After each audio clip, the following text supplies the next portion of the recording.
Today, I'm here with Louie, who spent over 27 years working for the U.S. Department of State. During his time, he worked with many secretaries of state and was focused on Russia and Eastern Europe. Good morning, Louie.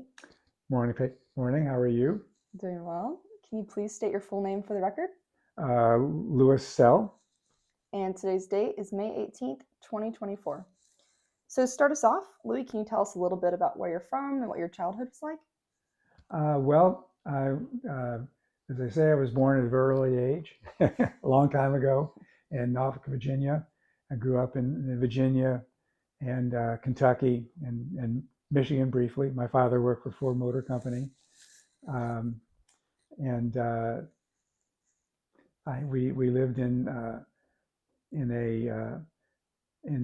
near Louisville, Kentucky, an area in the vicinity of Louisville, which had been rural and was becoming suburban, called Pewee Valley, Kentucky. And so you later went on to work in the State Department, focused on Russia, Eastern Europe. Can you tell us a little bit about when you first became interested in Russia and the Soviet Union? Well, I think I first became interested probably pretty young. I mean, I'm a child of the Cold War. As I was growing up, the U.S.-Soviet various confrontations, including in Berlin, were the central element of U.S. foreign policy and indeed international relations as a whole. And repeated crises. There was threats of nuclear war. My father and I, in one case, we built a fallout shelter in our basement in the house in Louisville. I think that was probably for the 1961 Berlin crisis. And my father's reserve unit was called up for that. He didn't have to go by then. I'm not sure why he didn't go, but he didn't. So there was always an interest in Russia, in Moscow, our main global adversary, what it was like. And I think that was really stimulated by in my sophomore year in college.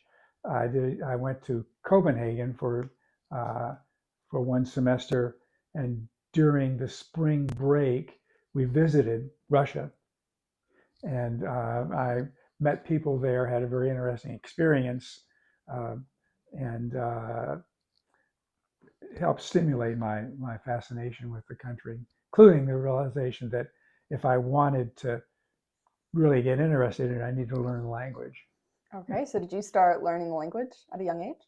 I went back to school and started at Franklin Marshall, where I did undergraduate, and then in graduate school, Johns Hopkins School of Advanced International Studies, I also studied the language of Russian. Okay, and then you learned the language of Russian. Sounds like you got an undergrad degree and a graduate degree. Is that when you then joined the State Department, or how did you end up at State? I joined the State Department in 1971, right after I graduated right after I finished my master's degree, and I had the SAIS, the Johns Hopkins School of Advanced International Studies. It's called SAIS.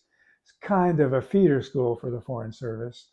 So I took the Foreign Service exam in my first year in graduate school and passed it. And then if you pass the written, which was a pretty hard test, I have to say, you get called in for an oral interview, and I passed that.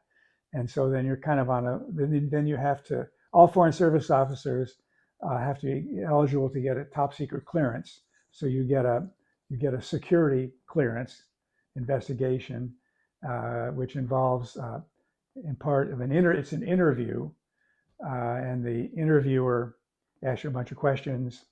In one of the questions he asked, he said, "Oh, I see you were in the Soviet Union. You visited the Soviet Union." And I said, "Yes." And I see, he never exactly told me how he knew, but he seemed to know that I see you had a Russian girlfriend. I said, "Yes." And he said, "Well, did you sleep with her?" And I said, "Well," I thought about that for a second, and I said, I don't think that's any of your business. So he wrote that down, none of my business. And all right, so finished the interview, and that was really fairly early into my first year in graduate school.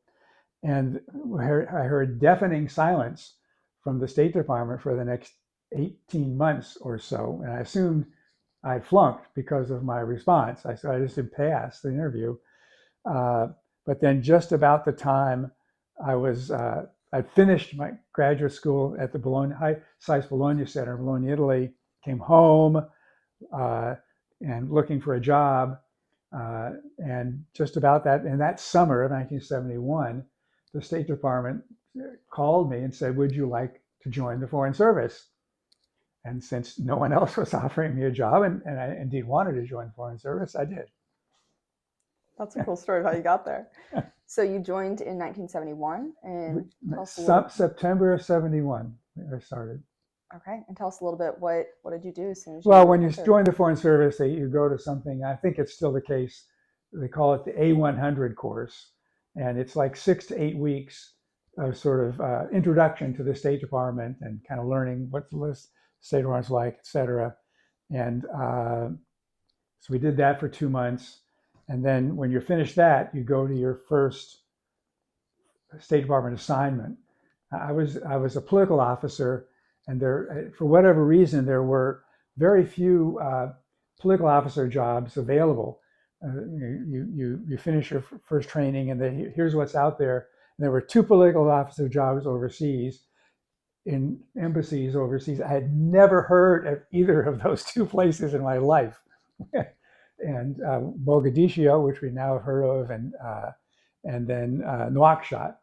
So I could have gone to those 2 places. We got Catherine, you get the post report that tells you about the place, and they didn't sound all that attractive, frankly. And fortunately, the State Department didn't insist on sending me there. For whatever reason, you serve at the needs of the service. So it's not really a volunteer. Your first assignment is you go where they tell you to, basically. And they didn't tell me to go there. They said, okay, well, go to the Turkish desk in the State Department. We're going to go send you to the Turkish desk in the State Department. Okay. So Monday morning, I looked up in the State Department book, found where the Turkish desk was, and Monday morning showed up at the Turkish desk. Said, "Here I am, Louis Self." And they said, "Well, who are you?" They had no idea who I was, why I was there, and nor did I, for that matter. And so anyway, they gave me a seat next to the secretary, and I helped her out for a couple of days, and then they kind of tried to figure out what to do with me. Meanwhile, the Soviet desk, which is where I really wanted to go, actually, they learned that there was this young Russian-speaking officer. Soviet desk was gearing up for the Nixon-Brezhnev summits, 1972 to 74, and they reached out, said, "Can we have him?" And the Turkish desk said, "Oh, all right, you can have him." And I ended up in the Soviet desk, and the Soviet desk is divided into 3 sections, and when I was in, it was called the bilateral section. So U.S.-Soviet bilateral political relations. I was the most junior officer there, and then 15 years later, I came back and I headed that office. So I spent the next 2 years in the Soviet desk, doing just what I wanted to do. Yeah, can you tell us a little bit about what that looked like? Well, it's very interesting. As I say, we're gearing up for the summits, and of course, I'm the youngest and most junior of the officers there, and so where the world works, I kind of get all the jobs that the other guys didn't want, basically. And so they sent, one of those was human rights. The State Department was just getting into the issue of human rights, including in Moscow. And so that was one of the things I followed. Another thing was following basically the relations with the Soviet embassy, including the travel restrictions we had imposed for reciprocal reasons on Soviet diplomats, which led me to work with the FBI, which I later worked very closely with them in other capacities, and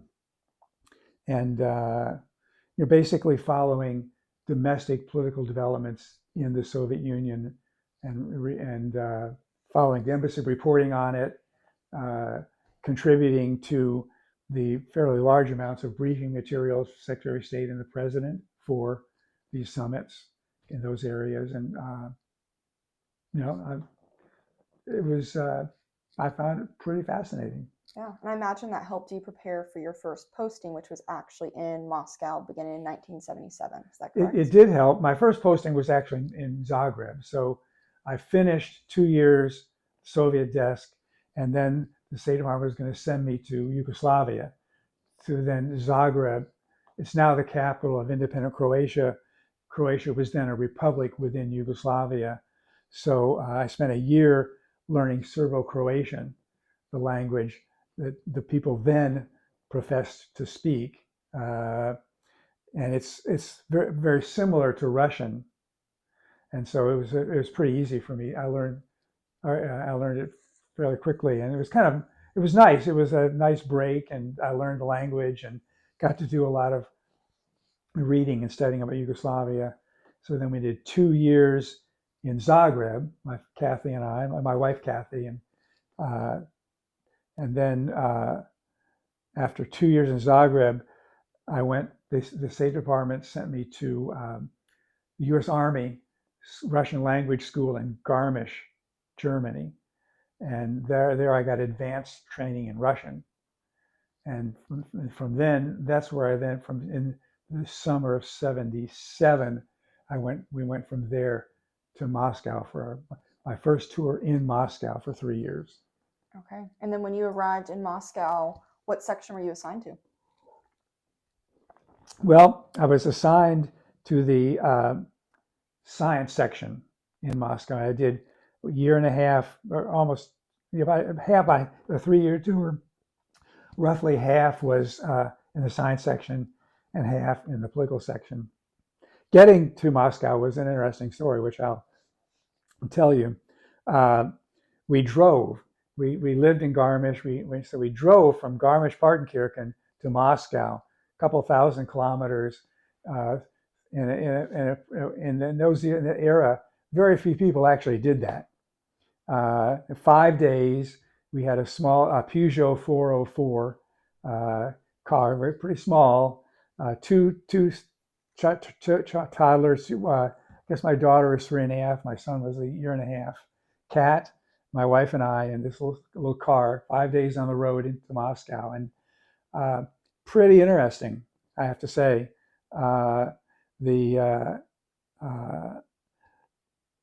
The road to Moscow, very seldom traveled, very little traffic of any sort, and particularly American diplomats in a foreign car. And it's the same route that various invaders, Napoleon and following Hitler, followed on their roads to Moscow. And actually, not a lot had changed since those. It was a very poor era, and a number of interesting experiences. One of which I'll recount, in that gives you an idea a little bit of what the Soviet Union was like. I guess it's our third day. We're driving from the border in Brest, where we spent the night in the Soviet Union, to Smolensk, where we're going to spend our next night. And the road is really bad. I mean, it's 2 lanes, sometimes paved, sometimes not. And even when it's paved, it's kind of questionable. Anyway, we snapped our tailpipe. And so they're driving along in this little car with absolutely no muffler, and it's roaring along like the many tanks that used to drive that road. What to do? So we stopped at a little town. Each little town had these tiny little grocery stores, which had almost no food, and character was the same. It was the Soviet Union of that era. And I found a couple of tin cans. They were selling something that's called Zavtrak Turista, which means a tourist breakfast. So I got the can, and opened it up and looked at the tourist breakfast and realized that you must be a really hungry tourist if you're going to eat that. Anyway, just scraped it all out and tried to put the two ends of the pipe together in the can and kind of clamp it down, and it didn't work very well. So we kept going, and eventually we got to the town of Minsk, the capital of Belarus, on our way to Smolensk. And in the whole town of Minsk, which is a town of a couple million people, there's one car repair place in the whole city, which is all they needed in some ways because very few cars there. So they had some directions to it. So we drove up toward the end of the afternoon to this car repair place in Minsk. And it was pretty clear, I think, as soon as we got there, why we were there. As we roared up there with absolutely no muffler, got out, and of course, a foreign car, an American diplomatic family, attracted a lot of attention. So I found the head of the car repair station. It's all in Russian, and described the problem to him, and it was pretty obvious to him. I think, what was the problem? I said, "Can you help us?" And he said, and this is a dilemma for him, what to do, right? Because in the Soviet Union, like, car repair was not a free good. You signed up for it, and there's probably a waiting list of months to get in there. And he said that, and I knew that. And he said, we don't have foreign cars here, and I knew that too, of course. And I just said, well, is there anything you can do for me? And he said, well, I don't know. I'm not sure what we can do. And I said, well, look, I think, can you try? As you know, I'm a foreign diplomat, and I have this schedule you get as you come in. They give you a visa, and it shows exactly where you're supposed to be on the route. And we had supposed to stop in Brest that night before, be in Smolensk that night, the next night. And I said, look, here's the schedule that we've gotten, my visa, and it's the KGB, that gives this to us. And the KGB kind of keeps an eye on us foreign diplomats. You might have heard that. And so, if I don't get there tonight in Smolensk, I'm going to be in trouble. And I don't know what I'll do. I'll just have to help him. I couldn't get there because you couldn't help me. And he said, he thought about that, and he said, okay, put it on the rack. And he would I think he would have done it anyway, out of the goodness of his heart, frankly. But there was this Russian man, his car was about to go up on the rack, and he'd been waiting for months. And they said, take it down, take it off. And his whole face fell. And they put our car in the rack, and with the cat still in the car, looking out the window, and put it up. And they actually figured out how to fix it, sort of following the same thing I was trying to do, but better. They found a metal pipe and reamed it out and jammed the two ends of the tailpipe in, and it worked great. And we came down, and took them half an hour, and we went on our way. Thanked them very much. We had a bunch of candy from left over. We brought candy with us from Austria for our last stop in the West before we got into Russia, into Eastern Europe. We gave everybody there a couple of boxes of candy, which seemed to be very appreciated. They didn't want to take any money. I had no idea what he would do with money I gave him, really. And we went on our way, and that repair lasted as long as the car did. You had a very interesting arrival experience. Yeah, and so we got to Moscow the day after that on my 30th birthday, June 8th, 1977. All right, you started in the science section. So what exactly was the science section? Yeah, the science section, I was a political officer, and I was interested in Russian politics, Soviet politics, and I had really wanted to be in the political section, not the science section. But it turned out that the science section was very interesting and very good introduction to political life in the Soviet Union, and that was the era of détente. And the science section was basically responsible for administering the 11 U.S.-Soviet scientific and technical exchange agreements, which had come out of the Nixon-Brezhnev summits from 72 to 74 that I worked on earlier, in a whole range of fields, from science and technology to environment to housing to uh, you name it. And so there were three of us, three young officers, and we're senior man in charge of it. And we basically administered the agreements. There was, in that era, was the height of it, the détente. And every year, a couple thousand American scientists or technical people were coming to the Soviet Union for these agreements, and equivalent number going to the United States. And we got to travel with them. We got to work with the Soviet institutions, not just the foreign ministry, Soviet institutions like, say, the Soviet equivalent of the EPA, which I worked with, and travel with delegations to various places, including many places where foreigners didn't go or had never been. I did, for example, I went with an American delegation to Lake Baikal, which is one of the natural wonders of the world. And we spent over a week on a Soviet scientific research vessel cruising up and down Lake Baikal, which is very remote and very beautiful, and some very interesting experiences.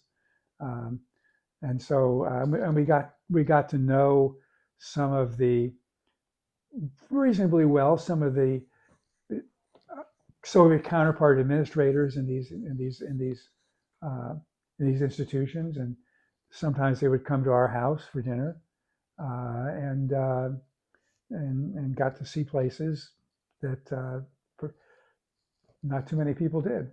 Mm-hmm. Got to talk to a lot of ordinary Russians, and it was a great learning experience. Mm-hmm. And in terms of your personal life, what was it like to live in the Soviet Union at that time? Well,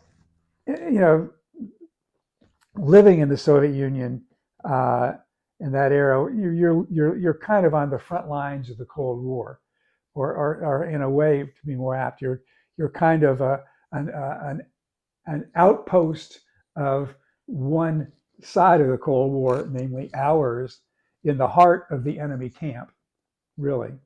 And this was the era of Brezhnev. The communist system was alive and well, and considered that it was doing pretty well.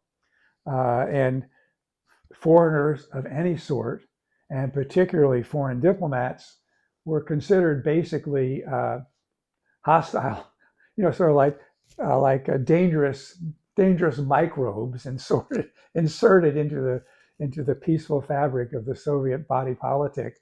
And the task was to keep those microbes from getting out into the body politic and doing any damage, because they knew that's what we wanted to do, which is not really true. But so you lived in as much isolation as they could do, or you could accept. So we didn't live in the embassy. There were people who lived in the embassy, but we lived in a 16-story Soviet apartment building where only foreigners lived, and there's a fence around that building. There are 3 apartment buildings in a row, all identical, and ours was the middle one. The other 2 were more or less ordinary Soviet apartments. Ours had a fence around it with a cop at the gate all the time, and to protect us, of course. Really there, of course, to keep Soviets to discourage Soviets from coming in. You're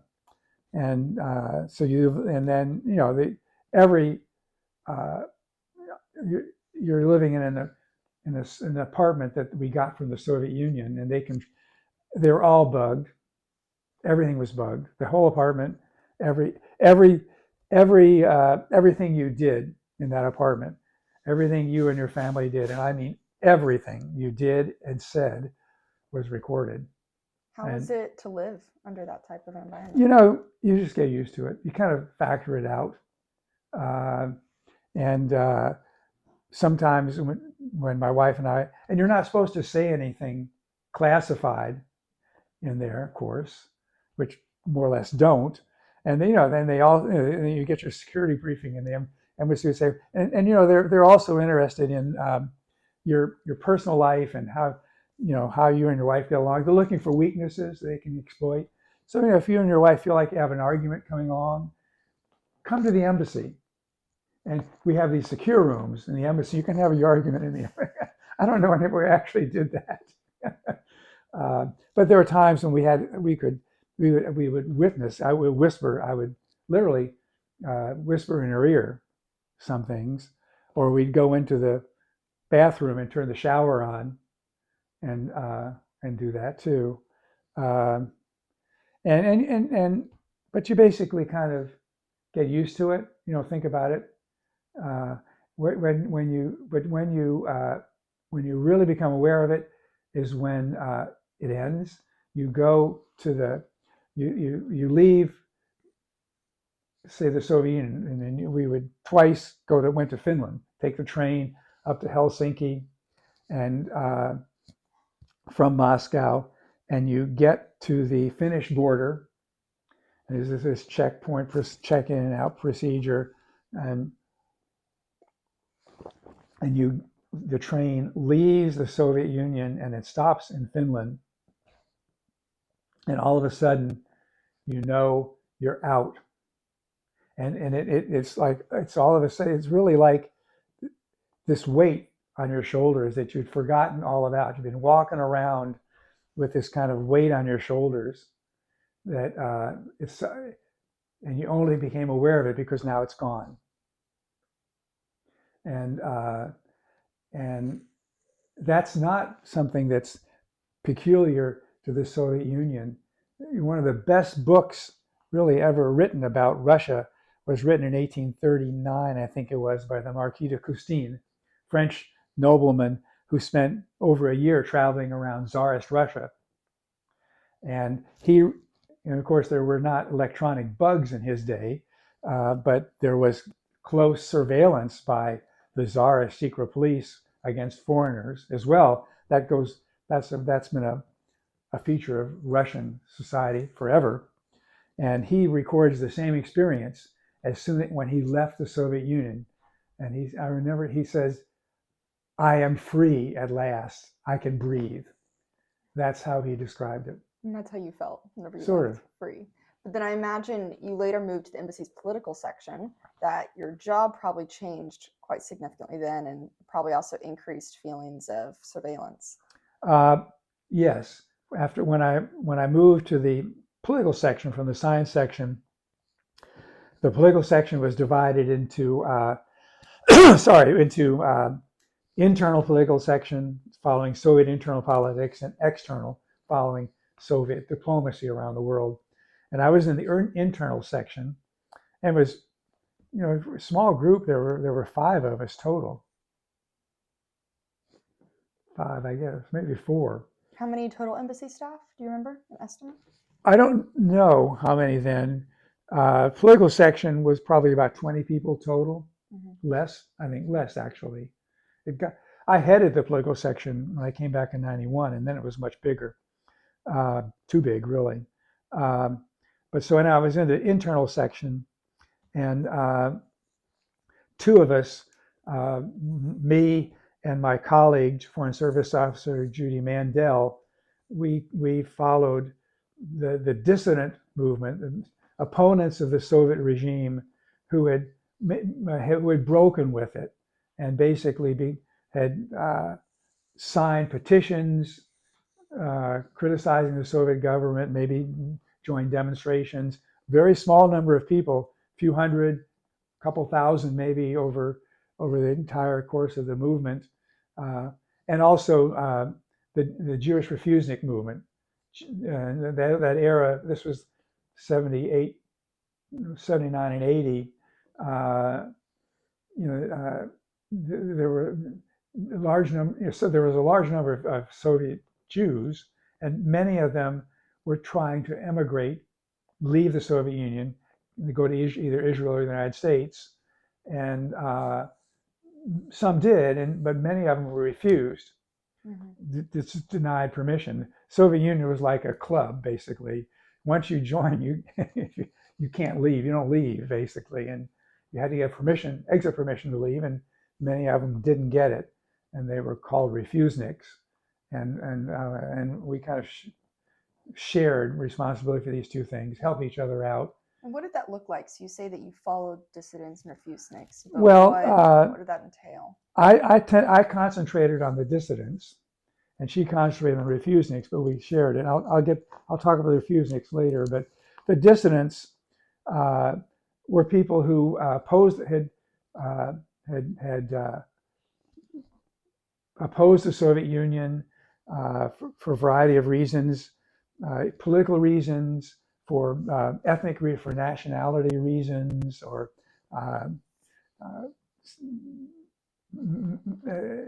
taken acts which had crossed the border beyond the allowed behavior, which was pretty narrow anyway. And they were in that era, or they were connected with something called the Chronicle of Current Events. Was this truly amazing? It was an illegal underground journal which came out every other month from 1972 until 1980. And did you always get a copy every month? Yes, one of my would get a copy, and make sure that we made sure it got back out to Washington. So people like that, and also traveling around outside of Moscow to various places, Ukraine, the Caucasus, to Georgia, Central Asia, where there were often people with religious dissenters. I can tell you stories about every one of those if you want. It depends how much detail you want, but and this was a very brave group of people, and in most cases, once you got on that, there was two ways out. You're either going to be arrested, or you're going to be expelled from the country, one or the other. And once you reach this level of dissidence, and were willing, and eager in many cases, to meet with foreign diplomats, it was going to end one way or the other that way. But I met a really outstanding group of people, and I mean, for sure, the most outstanding was Andrei Sakharov. Andrei Sakharov was the most impressive human being I ever met in my entire life. Andrei Sakharov, he won the Nobel Peace Prize for his dissident activity. He could have won the Nobel Physics Prize as well, but all of the work he did in physics was classified for the Soviet Union. He was the creator of the first Soviet H-bomb. So he was a Soviet patriot, and he as a very young man in World War II, he was involved in classified research for for weapons in the Soviet nuclear program, and gradually ended up breaking with the Soviet system. For what reasons? Largely step by step, but largely initially policy reasons with respect for nuclear weapons, arguing against certain steps that, and he was a very privileged member of the Soviet elite. He was a member of the Soviet Academy of Sciences, I think in his 20s. And he had all the privileges which go with that, including a chauffeur-driven car, nice apartment, his own department at the most prestigious Soviet Physics Institute. And he was considered a Soviet hero, and was a Soviet hero. And he knew the Soviet leaders, including Khrushchev. And in 1961, when the Soviets, Khrushchev was going to basically, he was deciding to break a unilateral moratorium on nuclear testing that we were both following. And Sakharov argued against it. And Khrushchev basically shut him down. And this was all not, you can read about this now, but of course, totally unknown at the time. And so, and Khrushchev said, leave the politics to us specialists. And kind of so that from that on, Sakharov started distancing himself, and he eventually began to write quite eloquent criticisms of the Soviet internal political system as well, some of which were published by the New York Times, and that was the decisive break. And he lost his security clearance. They didn't arrest him for some. In fact, they never actually arrested him, but he was kind of shunted outside of the elite, but allowed to continue living and conducting this kind of dissident activity for several years. And it was at the end of this that I was his contact, and it was a real privilege. He was an amazing man, and never once, of course, did he ever say anything, nor did we ever ask about his nuclear weapons work, anything like that. But he was, and toward the end of it, he was exiled in January 1980. He was they arrested him or detained him and sent him to the town of Gorky, now called Nizhny Novgorod, exiled him there for basically 6 months, 6 years, as a town closed to foreigners. So he was cut off from all contact. Then they more or less effectively ended his dissident activity. Mm-hmm. And I guess I was probably the last diplomat to see him. And what was your relationship? Well, we talked about a lot of stuff. Two things right at the end I'll mention. One, and I've written about this. One is I would, in the beginning, I would meet him at the embassy, but later we met in his apartment, and we would meet in his apartment. Of course, his apartment was bugged, and he had these they call it little things that children write on. You kind of write on a pad, and you can lift it up and it erases and write some more. We tried to communicate that way, and I spoke Russian, and we could communicate fine in Russian, but I could not read his writing, and so we ended up just kind of talking, and he said, I guess probably the next to last time I saw him, he said, "Louis, I have something to give you," and he said, "I know the KGB is closing in on me. I know they are. They're gonna take me. They're gonna arrest me. I know that's gonna happen soon. I have something."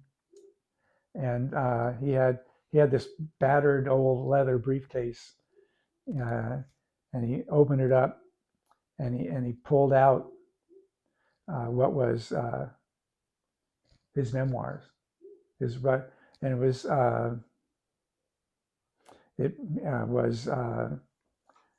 in Russian, of course. And he said, "Would you take this for me and get it out?"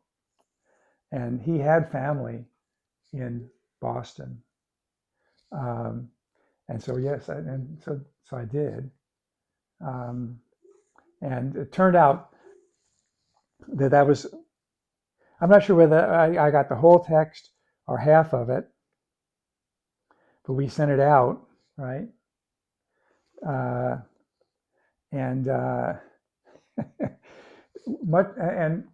So we got to his family, and only a few years ago did I meet the family and tell them what had we done.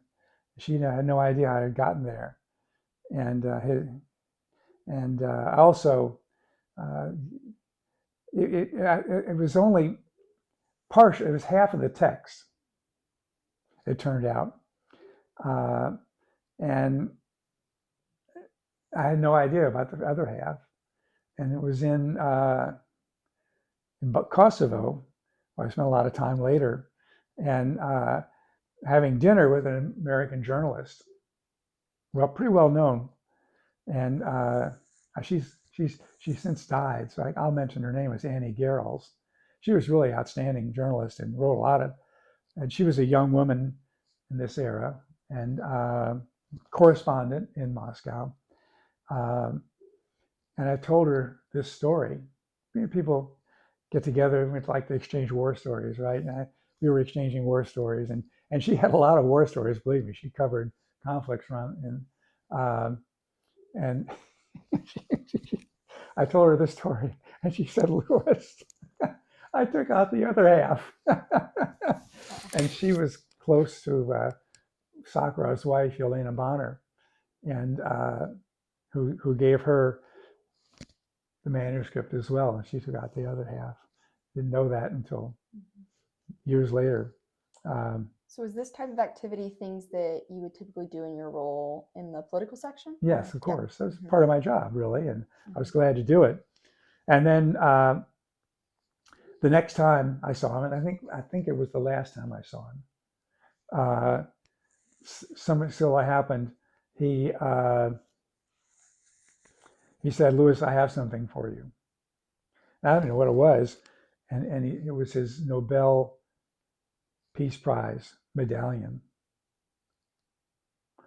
And it, I want you to get this out. And, he handed it to me, and it was a surprise. It's a big circular chunk of gold, like 5 or 6 inches across. Gold is a heavy metal, so it's really heavy. And so I took it and we got it out. But that made me nervous, really, because you're in the period, you're quite vulnerable until you get back to the embassy. But nothing happened. Did you ever have problems in the streets?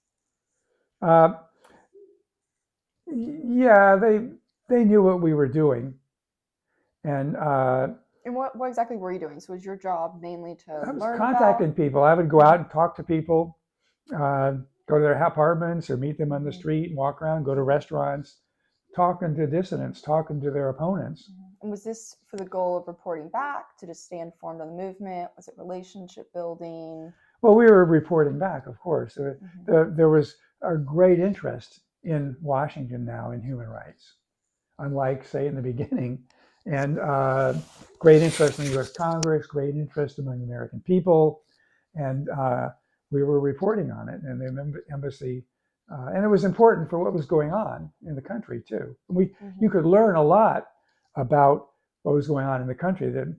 The people, the dissidents or the refuseniks, they were a special, unusual category of people because they'd broken with the system. But otherwise, they were ordinary people. They were Soviet citizens, most of them well-educated, intellectuals, although not all. So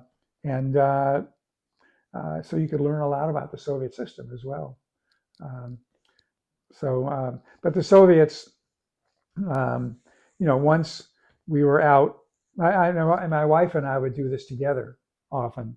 The rules were you're supposed to go with someone else, kind of for your own protection. So there's 2 people there, and you're not alone out there where sort of anything could happen, right? We did that for a while, and then it got a little bit, the pressure got a little hard, so I just went back to doing it myself. But they would do things like one incident.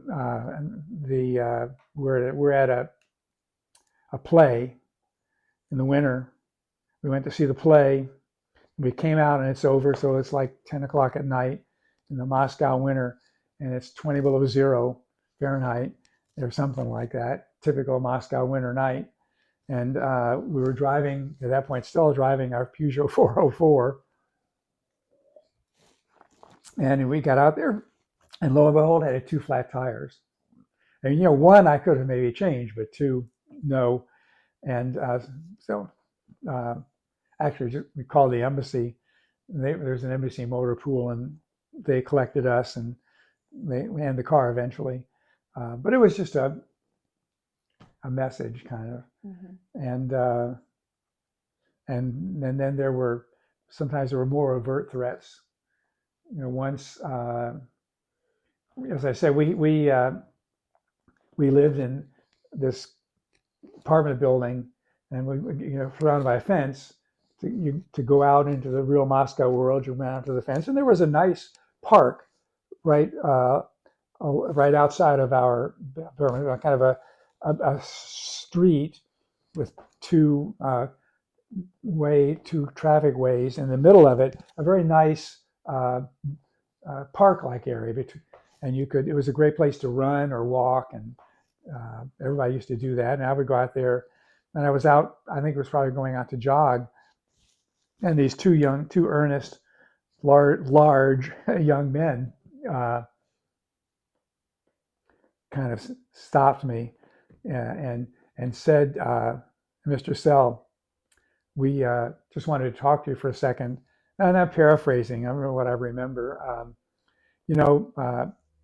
We live around here, and we know we see what you're doing. We know that you're meeting a lot of people that you really shouldn't be, and it's really offensive to us Soviet citizens, and it could be dangerous. You really shouldn't do that. That was the message. It was a short conversation, and they didn't do anything physically threatening, and ostensibly a friendly kind of a warning, but it was a warning nevertheless. Mm-hmm.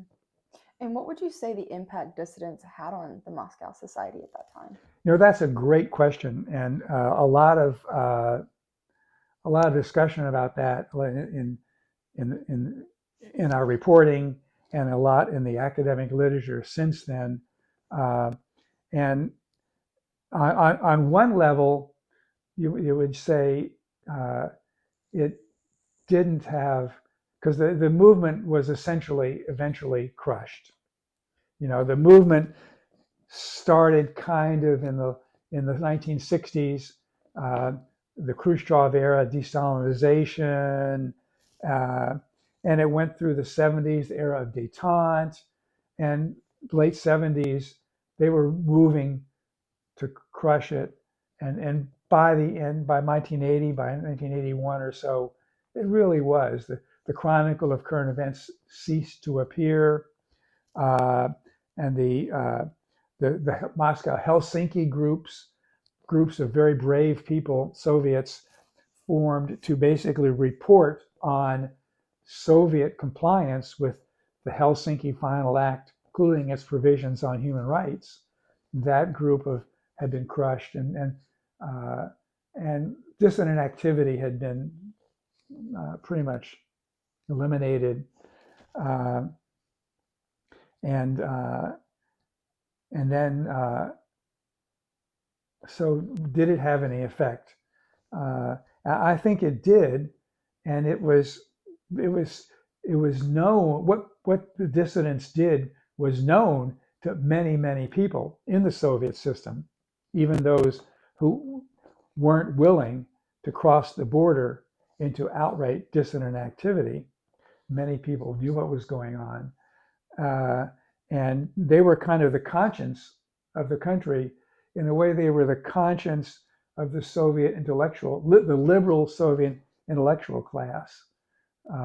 And when I came back in '91, at the end of the Soviet Union, the end of the communist system, the appearance of a democratic Russia, and the time of the end of perestroika and Gorbachev, and the whole system was different. The communist system was ending, and a lot of people, it was very interesting. You talk to people many of them who were leaders in the democratic movement, and they would often say, well, I wasn't actually a dissident in that era, but was sympathetic. And so they knew what was going on. And I'll tell you another experience to give you. One of my colleagues and friends of that era, a man named Slava Bakhmin, he and a few others were leaders of a group which had been, that they created to monitor Soviet abuse of psychiatry for political purposes. Really, the most dreaded punishment people could get was not to be sent to the gulag or to the prison. Bad enough, but they would be called, yeah, of course you're crazy. Only a lunatic would oppose the Soviet system, and they would be sent to these psychiatric institutions where they were basically exposed to torture, really, by various ways. That was the most dreaded of all the punishments, and Slava was one of the groups that called attention to that, to the leading group, and he was arrested and tried right after I left. And I was told that his contacts with me figured in his trial. And then I never saw him again until I came back in 91, and probably in 92, I saw him again. Vyacheslav Bakhmin, former dissident, former prisoner, political prisoner.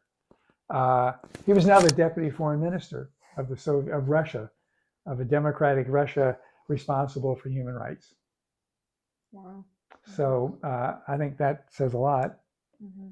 Yeah. How would you say between that period of 1977 to 1980 that your reporting on the dissidents impacted U.S. diplomacy, or even thinking within the embassy? Well, our reporting was not the only source of information. In that era, this was the story. There was a large contingent of American and foreign journalists in Moscow, and the dissident movement. I mean, there wasn't that much else to report on. It was hard to be a journalist there because no one would talk to you. And so the dissident movement was the story, one of the few. And so we were friends with all the journalists, and there were a lot of good ones there then. So there was a lot of information in the American media about it. There were visitors, academics would come in and write about it. But I think the biggest impact was through what's called the Helsinki Monitoring Commission, which still exists. There was a bipartisan commission formed in the Congress, in effect, to monitor, to observe and Soviet or global behavior with respect to the Helsinki Commission and Helsinki Final Act and human rights provisions and other provisions. We would collect, all of the material that we would get, if we would get copies of the Chronicle of Current Events or other stuff, what we collected, and we might report about it, write about it in diplomatic reporting, but we would also send it all back to the commission, which eventually published it. And so it helped. What we did was help awareness, and there were other organizations involved too. I mean, I don't know how long you want me to talk about this, but I could talk about religious dissidents as well. You want to talk about that a little bit briefly?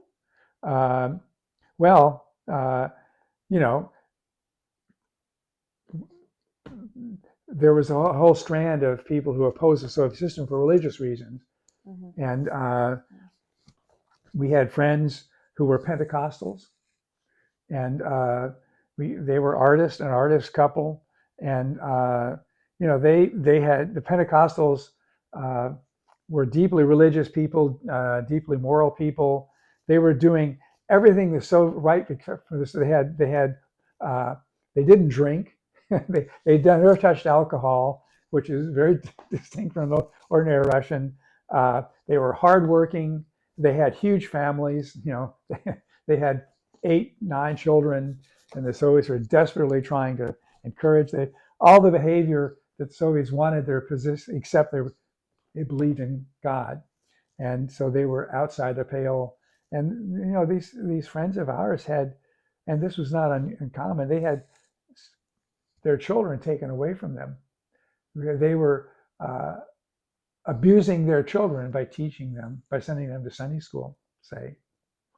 Or another. This was a Pentecostal community in Nakhodka in the Soviet Far East, about as far away as you can get from Moscow and still be in the Soviet Union, near Vladivostok. And the head of that community, a man named Boris Pechotkin, your name gets around undercover or under around. It just does. And he illegally traveled all the way from Nakhodka to Moscow to bring us in. He showed up outside our apartment one day, and I brought it, and he said, "I want to talk to you," and brought him in, and we spent a long time talking about you. I want to tell you about what's going on in the Pentecostal community in Nakhodka. And were you able to have this conversation in your apartment? We started in the apartment, and then we went out somewhere else, and what to do with him, what to do. He knew he was going to get picked up. He managed to get to me. I had no idea how he did it. Actually, he hitchhiked. He took trains. He, you know. And so he told you about he his jumped village. on freight trains, you know, and talked about that a bit. But then it was a Pentecostal village, so you're saying that they were being persecuted by having their children moved? They were persecuted in practically every way. Arrested, religious ceremonies broken up, children maybe removed. He wanted the world to know that there was this Pentecostal community in Nakhodka. And that's really what most of the people wanted to know. They wanted, we were their way of becoming known to the outside world. So what they did not happen in a vacuum. And that was the most important thing we did. And it was very important, I think. And so anyway, what we eventually did, I'm driving back my memory. I think we got our car, drove around, and found a place to let him go. Said goodbye. Wow. And did you ever get to visit his village? Oh no, I never went to Nakhodka. That was a long way away. And I know he was arrested later. I don't know exactly where, and I honestly don't know what. I know he survived, but I actually we should probably I'll look him up on the internet. He might be there for all I know. But that was one of these truly extraordinary experiences. And do you want to talk a little bit about your experience with the Jewish refuseniks? Sure. That was another element of this unofficial community. The Jewish refuseniks. They were several thousands of them, probably, say in this era. People who applied to leave the country and were turned down, usually on grounds of national security. And sometimes you could see, well, that was maybe some reality to it.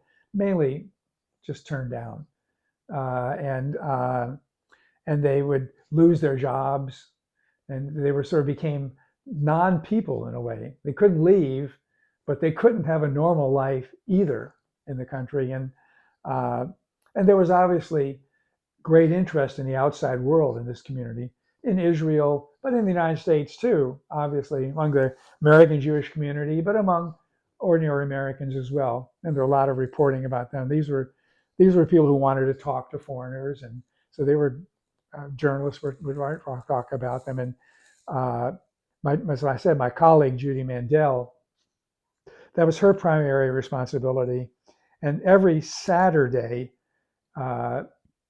at the Jewish synagogue, Choral Synagogue in Moscow, or was it Sunday? think I remember. I think it was Saturday.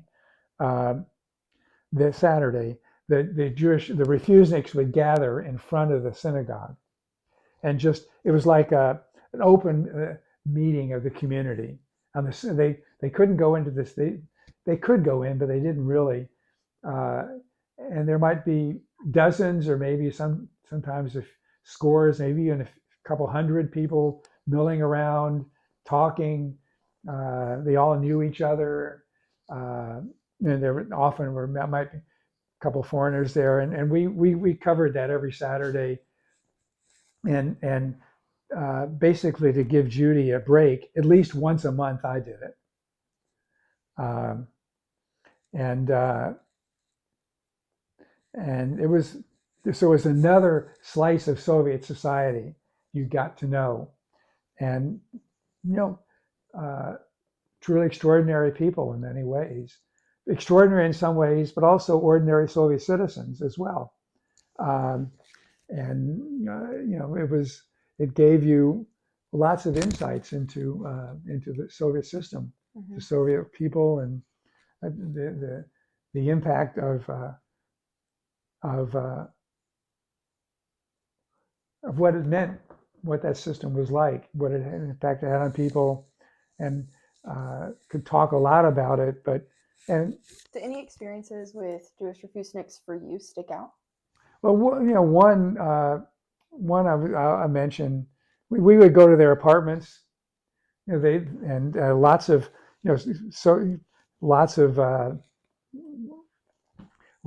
after sessions with tea, or sometimes with stronger beverages, either in the Jewish community or in the dissident community, around the classic Russian kitchen table.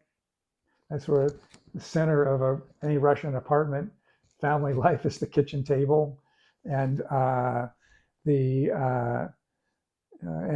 went. Well, I remember once Kathy and I went. This couple we'd gotten to know, and they were longtime refuseniks. They've been probably refused several times, and they invited us to their apartment,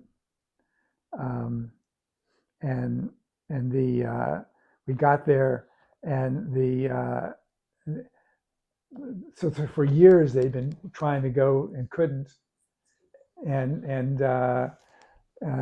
we sat in the kitchen, and the I'm not going to mention their name, partly because, and the lady was an artist, and she had turned their kitchen into a picture of Jerusalem as she imagined it. All the walls were Jerusalem, and she was from the Baltic states, I think, and it was kind of Jerusalem and kind of the Baltic states that she remembered from being a girl, and the crenellated battlements and fortresses around there, and that was, and they eventually, when were able to leave, but it was her imagination of the Jerusalem that she never knew if she'd see or not, but she did eventually. That'd be incredible to see. Well, just to kind of start wrapping up a little bit, what would you say in reflection was the most difficult part of your first tour in Moscow? Most difficult?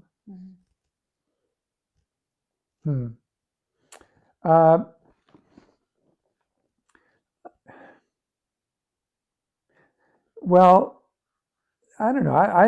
I loved it. It was the difficult, maybe it puts a certain strain on a family life. All right, and the living conditions were not great. You were under pressure all the time. There was not, most of what you would consider essentials were unavailable, or only in very limited quantities that you get through special channels. And you lived in, by American standards, cramped conditions. You lived under constant surveillance. And that did have an impact on your family life, and not able to get out. So that was, in some ways, in some ways the most difficult, and kind of it could warp your judgment. It could warp your view of this society. You know, you could it tended to foster the very kind of behavior that the Soviets really didn't want, of us versus them.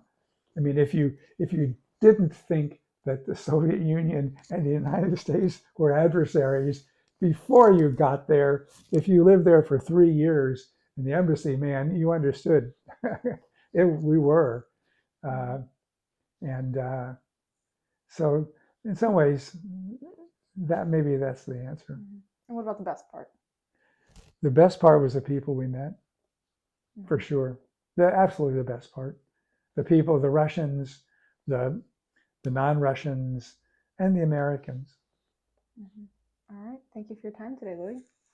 Sure. Thank you.